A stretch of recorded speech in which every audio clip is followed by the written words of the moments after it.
ishlamaydiganlarga ketib ko'rishdi. Assalomu alaykum, hurmatli aziz do'stlar. Sizlarni ko'rib turganimdan juda ham xursandman. Mana bu jamiyatga 5-6 oy salgina vaqtliroq kelganman. Kasbim bo'yicha hisobchi, buxgalterman. Orangizda balki bordir shunaqa kasb egalari. Yoshim 51da. Turmush o'rtog'im harbiy bo'lganlari uchun doim harbiy qismlarda ishlashga to'g'ri kelgan. 3 ta o'g'lim bor, 3 ta kelinim bor, 4 ta nevaram bor. Mana shu joyga kelganimga sababchi bo'lgan inson mana shu opam Komila Ziyodinovna bo'ladi. To'satdan kelib ishxonamga tez o'tirman etga, masangiz zo'r imkoniyatni aytaman deb qoldilar to'satdan. Biz haqidagi ma'lumot nima uchun? Chunki bu yerda mahsulot yo'qligi olib qoldi. Mana 2-3 ta kompaniyaga zo'rlab olib borganda qo'ymay yurdim. Lekin o'sha yerda mahsulot borligi, kirish summalarini sal ko'proqligi harakat qilganman, lekin qo'limdan kelmagan. Buning uchun men hech kimni ayblamayman. O'zi qaror qabul qiladi. Men shunday bir narsa yaratayki, hamma bajara olsin. Chunki kompaniyani ishini ko'pchilik bajara olmaydi, chunki o'zim bajara olmadim.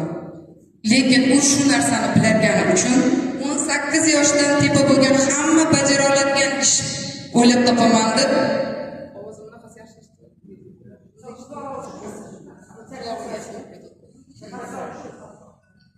hamma bajara oladigan ish o'ylab topaman deb mana shu programmani o'ylab topgan. Buni ajoyibligini qarang. 18 yoshdan tepa bo'lgan hamma qila olyapti-da. Meni komandamda pensioner ham bor, davlat ishida ishlaydigan ham bor. Hattoki katta dargohlarning kelinlari bor.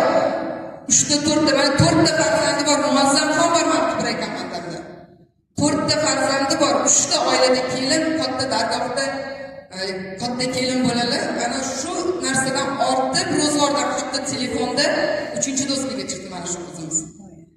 Demak, buni hamma bajara oladigan narsa bo'lgani uchun Aleksandr Vostritsovning programmasi rus tilida, ya'ni rublda belgilangan, masalan rublda emas, o'zimizni jaydari o'zbekcha so'mimizda tushuntirib beraman. Shunga iborat 150 ming so'mga faqat ro'zg'or tebratadiganlar bormi?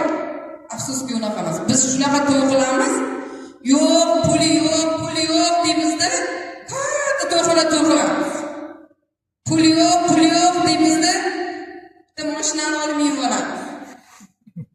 Biz o'rganib qolganmizda shunaqa deyishga, puli yo'q. Mana yangilar uchun 7 ta do'stamiz bor.